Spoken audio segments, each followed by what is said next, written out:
Écoute, Casimir, cesse de faire l'idiot. Je ne fais pas l'idiot. Je fais ce qui me plaît. Mais enfin, Casimir, tout le monde t'attend pour partir. Non, non et non, je n'irai pas. Tu sais, Julie va être très déçue. Oui bien, elle avait qu'à choisir de rester avec moi. Bah, c'est dommage pour toi, Casimir, parce qu'elle t'avait préparé spécialement un énorme gloubi-boulga. Oh, je n'aime plus le gloubi-boulga.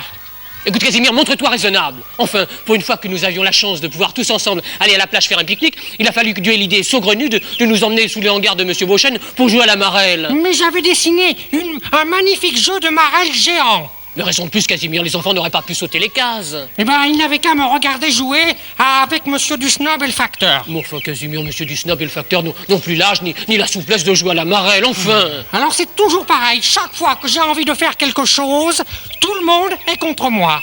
Mais écoute, Casimir, tout le monde avait envie d'aller faire ce pique-nique sur la plage, tout le monde sauf toi. Mais il est tout à fait normal que ce soit le plus grand nombre qui décide. Casimir, tu sais très bien que dans l'île aux enfants, c'est toujours ainsi que nous agissons. Mais aujourd'hui, ce n'est pas comme d'habitude. Bon, alors maintenant, Casimir, cette fois, ça suffit, tu cesses de bouder et tu viens avec nous, allez hop. Non, je ne veux pas y aller, je préfère rester tout seul. Vraiment? Absolument. Eh ben, Casimir, cette fois, moi, j'insiste plus, hein. Mais tu sais, nous te regretterons beaucoup. Enfin, tu sais, on peut très bien s'amuser quand on est tout seul, hein. Il suffit de savoir s'organiser. Veux-tu que je te prête ma boîte de couleurs? Je n'ai besoin de rien ni de personne. Tout ce que je demande, c'est la solitude. Tu vas la voir, Casimir. Je te laisse, au revoir. Enfin, bonne journée quand même. C'est ça, au revoir, au revoir. Quel caractère! Mais c'est quand même incroyable. C'est toujours pareil, alors il faut toujours que je fasse ce que les autres ont envie de faire et personne ne veut jamais faire ce que j'ai envie, moi. Oh non, mais c'est vrai, quoi. Je suis quand même un Casimirus. Et ma famille habite cette île depuis 7 millions d'années. Oui.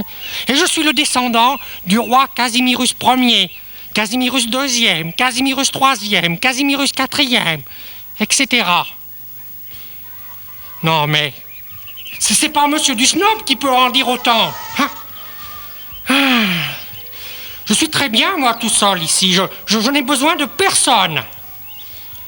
Je suis beaucoup mieux dans le jardin que sur la plage, à manger un gloubi-boulga plein de sable, au milieu des enfants qui font trop de bruit, à écouter les conseils de François, puis sans parler des réflexions désagréables de Monsieur Dusnob, des plaisanteries stupides du facteur, ouais, et puis le rire exaspérant de Julie. Oh, je me passe très bien de tout ça. Ici, tout est calme. Ah, on est bien. Ça me donne envie de chanter. Ouais. Attention, je chante.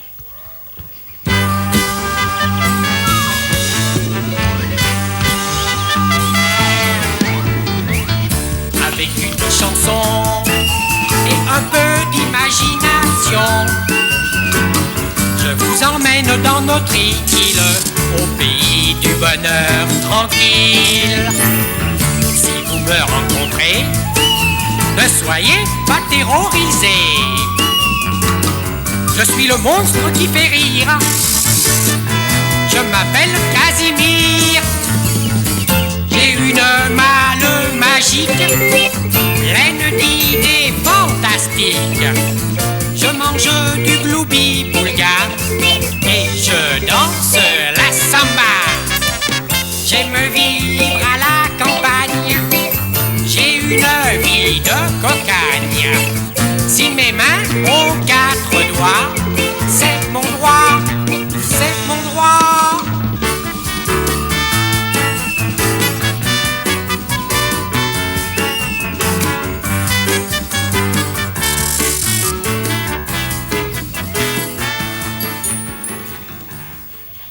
Ben, personne ne m'applaudit? Mais... Oh, c'est vrai, j'avais oublié que les enfants étaient partis sur la plage avec Julie. De toute façon, c'est pour moi que je chante. Alors... Bien. Ah, j'ai une très bonne idée. Je vais faire une farce à Monsieur Dusnob. On va bien rigoler, vous allez voir. Ah ben non, on ne va pas rigoler parce que Monsieur Dusnob, lui aussi, est parti sur la plage. Ça ne fait rien. Bon, qu'est-ce que je pourrais bien faire? Oh, j'ai une idée. Je vais danser. Voilà, je vais danser. Je prends ma canne. Allons-y.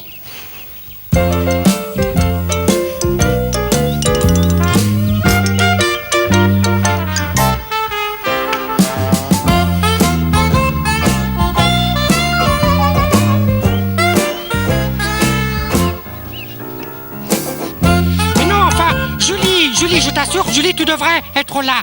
Mais, Julie, oh, c'est vrai que je suis bête. J'avais oublié que Julie aussi était partie sur la plage. Oh. Bon, il faut que je trouve autre chose à faire. Que vais-je pouvoir faire? Ah, mais ça va bientôt être l'heure de la tournée du facteur. Oui, il va m'apporter plein de lettres. J'adore lire des lettres, oui. Maintenant, il ne va pas venir aujourd'hui parce que lui aussi est allé au pique-nique. C'est terrible, mais je crois que je commence à m'ennuyer un petit peu tout seul. C'est triste d'être complètement seul au milieu du jardin alors que tous vos amis sont sur la plage en train de faire un pique-nique. Un pique-nique. Rien que d'y penser, ça me donne faim. Oh, j'ai faim, oui. J'ai faim. Oh ben non, je ne peux pas manger, le kiosque de Julie est fermé. Ils doivent quand même bien s'amuser tous ensemble sur la plage. François doit faire des jeux aux enfants. Il y a le facteur qui doit raconter des histoires drôles. Il y a le rire charmant de Julie. Puis il y a Monsieur Duchesnob à qui on peut faire des farces. Ouais. Puis ils ont plein de bonnes choses à manger en plus. Ouais. Et Julie m'a préparé spécialement un énorme gloubi-boulga. Et Julie prépare très très bien le gloubi-boulga. Elle sait juste doser les bonnes proportions de confiture de fraises, de chocolat râpé, de bananes écrasées, de moutarde et de saucisses de Toulouse. Ouais. Il y a là-bas sur la plage un énorme gloubi-boulga dans un panier avec tous mes amis autour. Et moi je suis là tout seul. Mais enfin c'est quand même pas juste. C'est pas juste. Hé! Attendez-moi! Attendez-moi! Hé! Attendez-moi!